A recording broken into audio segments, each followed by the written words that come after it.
Hi students, in the last lecture we had studied about the power flow in a coaxial cable. In this lecture we are going to discuss about the instantaneous, average and complex Poynting vector. So in electromagnetic theory, the relation between the Poynting vector and field strength are very much similar to those relations between the power, voltage, current in AC circuits. And we know the Poynting theorem, that is we studied in the last class. The Poynting theorem is used to find out the power flow at a particular point and the power flow of a electromagnetic wave at a particular point. By Poynting theorem, we get the power at a particular point by the product of electric field and magnetic field intensities of that corresponding point. That is, the power, it is represented by the letter P.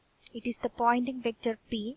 That is, P is equal to the vector product of E cross H. So,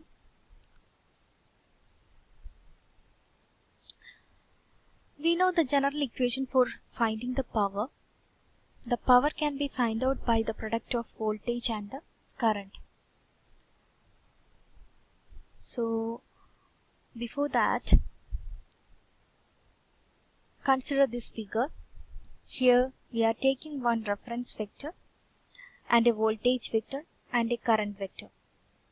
This voltage vector is at a distance, that is at an angle theta v from the reference vector, and the current vector I is theta I angle apart from the reference vector, and the angle between the voltage and current vector is theta. And we have to consider the instantaneous values of voltage and current here. So we know the value of voltage, it consists of two parts. That is normally we are taking the voltage value as V into cos omega t plus j sin omega t, and here we are considering only the real part.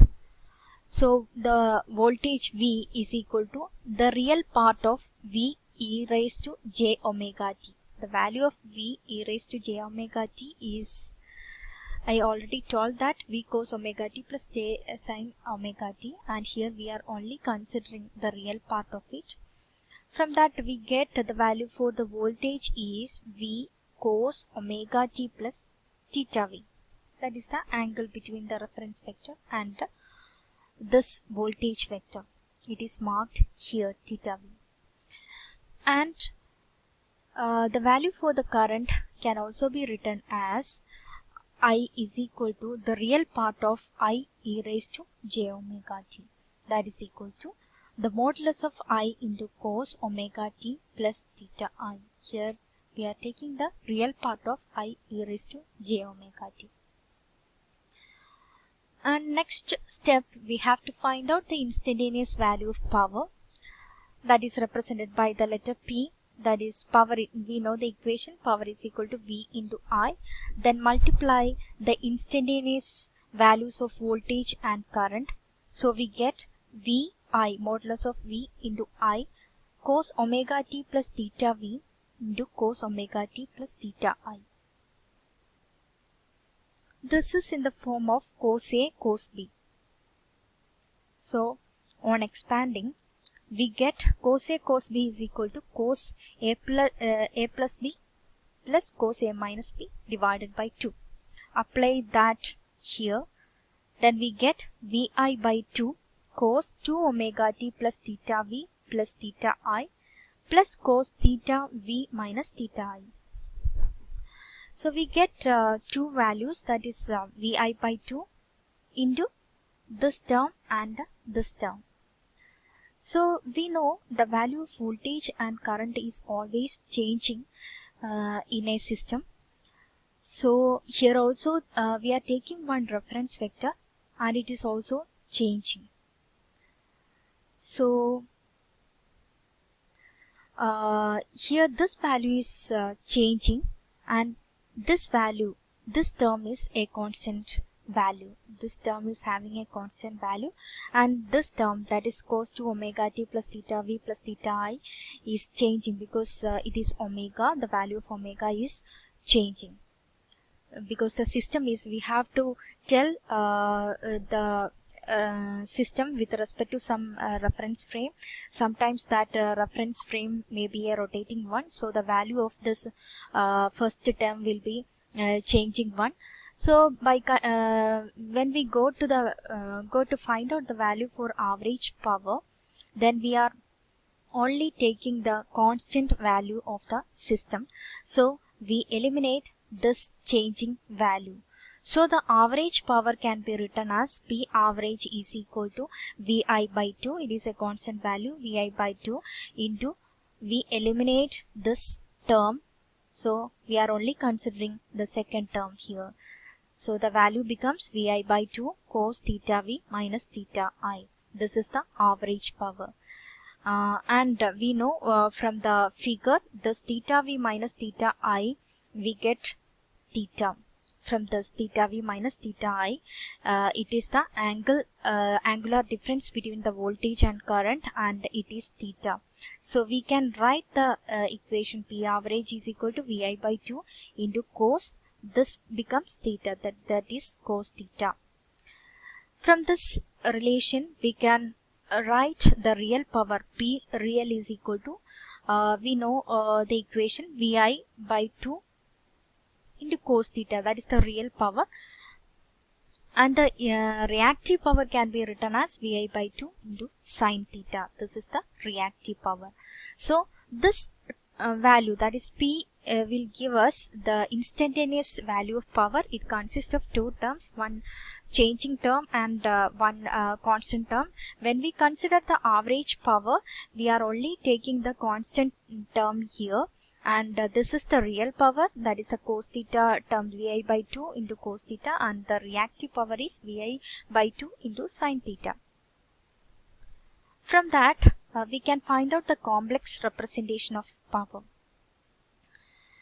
Using the complex Poynting vector, we can obtain the average and reactive parts of the power flow per unit area. That is, we know the complex representation, that is P conjugate is equal to half into VI. That is VI by 2. VI conjugate by 2. The relation P conjugate is equal to VI conjugate by 2.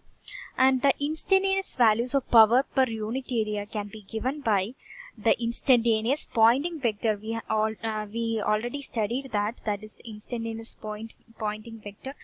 P is equal to E cross H. From this, the complex value of Poynting vector can be written as, this is the equation, and we will change the value of V and I with this E and H. So we get P is equal to half is there. Then instead of V, we are taking E, and I, we are taking H conjugate. So the value of complex form of Poynting vector is that P is equal to half E cross H conjugate. From that relation, we can find out the average value of power, that is equal to, we are taking the real part of the former equation, that is P average is equal to half real value of E cross H conjugate. This is the average value of the Poynting vector.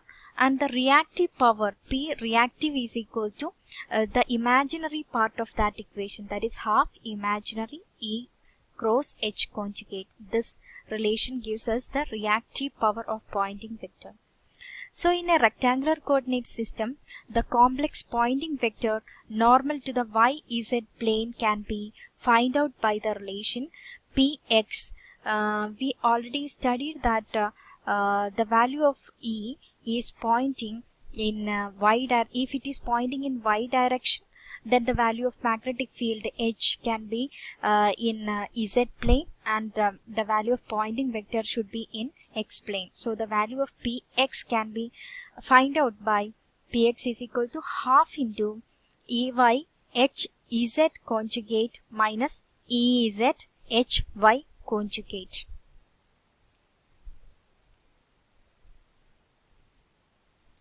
So this is about the instantaneous average and complex Poynting vector.